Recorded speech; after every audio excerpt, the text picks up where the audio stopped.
As we have already said many times, the main aspect of this political season is not elections, but war. But if elections do have importance somewhere, then this is in the US, where once again they are closely connected to war. 2 days ago, on Saturday, September 17th, the likelihood of this war was breathtakingly high. As we know, American troops, who no one ever invited to Syria, bombed the positions of the Syrian army at Deir ez-Zor. As a result of the bombing, 60 Syrian soldiers were killed. This strike was extremely important for ISIS militants, whom the US is informally advising and arming while supposedly fighting them. This crossed the line. Bombing Syrian soldiers is one thing, but this means declaring war not only against Syria, but also Russia, which is fighting in Syria on Assad's side. And this means that we have reached a climax. Sure, the US leadership immediately reported that the airstrike was a mistake, and they warned the Russian, but Russians did not express any emotions. But Americans can only be lying, as modern technology allows satellite objects to be seen from a desktop. Theoretically, American bombers could not have simply confused such a strike. And what's most important, if they had told you that they were preparing to bomb you and you said nothing, then does that mean you agree? It is completely obvious that US is preparing to start a war against Russia. Border incidents represent reconnaissance operations. But how will Moscow, Putin and Kremlin react? The point of no return has not yet been crossed. But did Moscow's reaction not show just how many Russians are ready for a direct frontal confrontation with the US and NATO? This was why the airstrike was launched against Syrian army positions.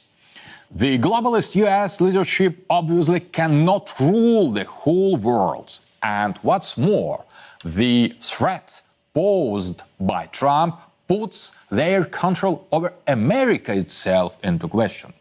Now, while the puppet Barack Obama is still in office and the globalist candidate Hillary Clinton is falling apart in front of American voters' very eyes, is the last chance to start a war. This would allow them to postpone elections or force Trump, if he were to win, to begin his presidency in catastrophic conditions. Thus, the US neoconservatives and globalists need war, and fast, before it's too late. If Trump gets into the White House when there will be peace, then there will be no such war, at least for the foreseeable future. And this would spell the end of the omnipotence of the maniacal globalist elites. Thus, everything at this point is very, very serious. NATO's ideologues and the as globalists falling into abyss need war right now, before the American elections. War against us. Not so much for victory, but for the process itself. This is the only way for them to prolong their dominance and divert the attention of Americans and the whole world from their endless series of failures and crimes. The globalists' game has been revealed. Soon enough, they will have to step down from power and appear before court. Only war can save their situation. But what about us? We don't need war. Not now, not tomorrow, never. Never in history have we needed war, but we have constantly fought, and in fact, we have almost never lost. The cost entailed terrible losses and colossal efforts, but we won, and we will always win. If this were not so, then today we wouldn't have such an enormous country free from foreign control. But in this case, we need to buy as much time as possible. The Americans have essentially attacked our positions, like the Georgians in Tskhinvali in August 2008. Russians are under fire, and this cannot be ignored. Our reaction is extremely cautious and balanced. We have expressed what we think about this American act of aggression, but in the very deliberate terms.